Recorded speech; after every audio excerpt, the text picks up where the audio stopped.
This is a video game I've been working on for the last few months. So it's a space shooter. I've been working on it since July. I've done all the artwork and programming myself. So, I mean, it's gonna look a little unfinished because it is. It's just one scene right now, but I want to start doing these YouTube kind of bookmarks for myself, just to kind of remember the progress that I'm making. The most recent thing I did was I added this planet to the background. Where is it?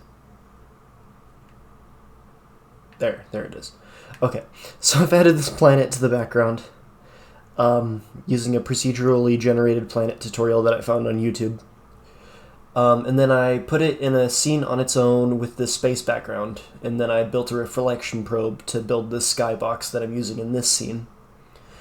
My plan is to make a sci-fi space shooter sort of game.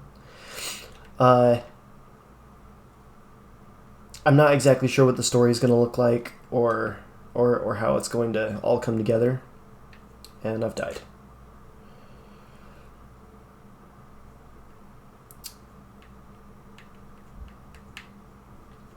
But yeah, so far it's a pretty good work in progress. I'm really proud of it. I have incorporated some controls. I wanted to make it a little more lifelike to space than some of the other games I've played. For example, you can slow down all the way to a stop and go backwards. And with the directional buttons on the Xbox 360 controller, you can thrust vector in different directions. So you have you can go straight left, straight up, straight down.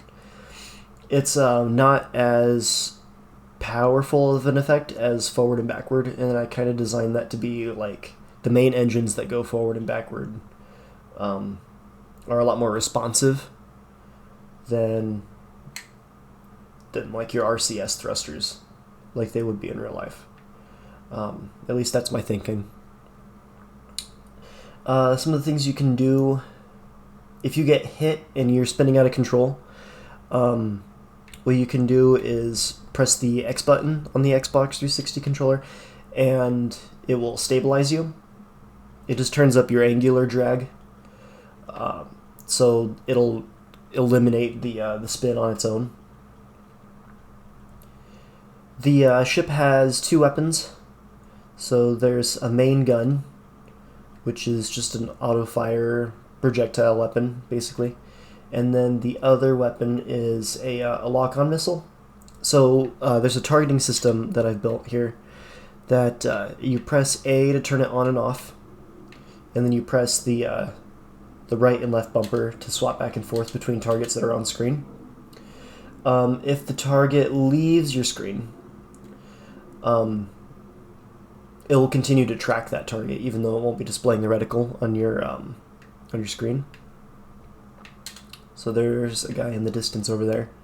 You can fire the missiles, and the missiles will lock on. So it'll continue to chase this guy. Something I added early on, and I don't know if I'm going to keep it, is the system where if you fly forward far enough, you wrap around to the other side of the map. I kind of wanted it to be like a little bit like the Snake game or Asteroids or Pac-Man, where when you go too far to one side, you just wrap around to the other side. I don't know if I want to keep that. I might just make it so there's like a kill box surrounding the area. That way I can, make it so battles that take place are a little more realistic. Because obviously that can give you a strategic edge if you're like coming under fire too much and then you just go to the other side of the map. So these fighters will follow you if they're within a certain distance, but they won't follow you to the other side of the map. So it'll break the pathfinding for the enemy fighters. I'm going to see if I can find one and get up close to it so I can show off. these fighters here.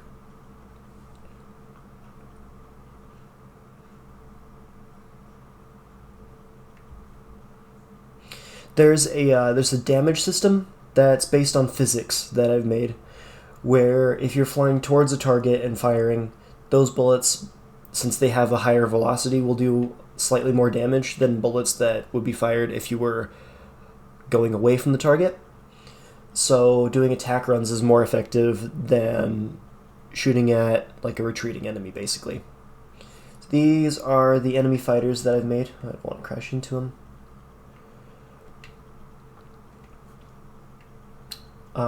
It took some time. I did a little bit of modeling. I'm not the best at 3D modeling, so I'm pretty proud of how this one turned out. As you can see, the main player ship is just made of gray boxes. It's not finished yet. There's a lot of work that needs to be done before this game is going to be considered finished, in my opinion. I was shooting to have this done by the end of the year, and I don't think that's going to happen. I'm just going to keep on working on it.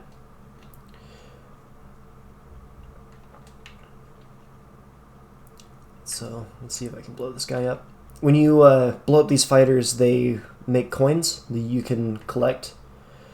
And my thought is you can use these coins to refuel and like restock your ship with missiles, things like that, do repairs. Or maybe eventually have like an upgrade system. I was thinking about having like a main campaign mode where you control fleets of ships, like larger ships, that can have like carriers that have multiple fighters on them, or a big destroyer ship with a main gun used to blow up other ships, and stations like this. These stations I designed to have turrets on them. So you can see like this turret is firing at me right now. And these ones that fire the green bullets, they are pretty easy to outmaneuver since they shoot at exactly where you are in space. That's where they aim. So as long as you're moving in some sort of direction that's not straight at them or away from them, you will be okay. They're pretty easy to dodge. A lot of these structures on the station itself are destroyable. So let's see if I can get one. Let's slow down a little bit. So this pad, for example, if you fire at it,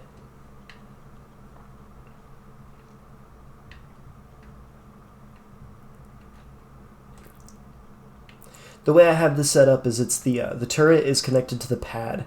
So if the pad gets blown up, the turret gets blown up with it. But if the turret gets blown up, the pad stays. So yeah, there's these pads that you can blow up. You can fire missiles at them too. The missiles don't lock on to these station targets. I have an idea for how I want to manage that. I was going to do like a raycast system, where if you hold the targeting button while looking at a station target, it will lock onto that point in space, and then you can fire missiles at that one point.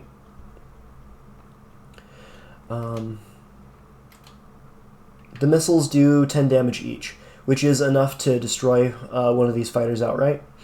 A lot of these station targets have a little more health though, so like this is a power box. I think it's got like 50, so it'd take like 5 missiles to blow this up. Yeah, okay. There's a fighter up there. A lot of this combat I wanted to feel kind of slow and methodical instead of like fast, and I don't know, I just feel like in my mind space battles are a little more strategic instead of like really fast paced and quick reflexes. You have to kind of like plan out your moves a little bit. But yeah, I wanted these ships to kind of feel like they got some weight to them. So they have momentum and physics, and if you're moving too fast towards a station and you don't pull up right away, you will crash into it. The ships are built strong enough to withstand a couple, like, if you bump into something, interactions. And I'm sure I've already bumped into a few things already, but yeah, I wanted the navigation and the controls to feel controllable and responsive, not like overly complicated, but also like there's a learning curve to it as well. Let's see. What else? What else can I talk about? That's really all I got for right now. I plan on doing some more work on this. Obviously, it's not finished yet. But yeah, thanks for watching.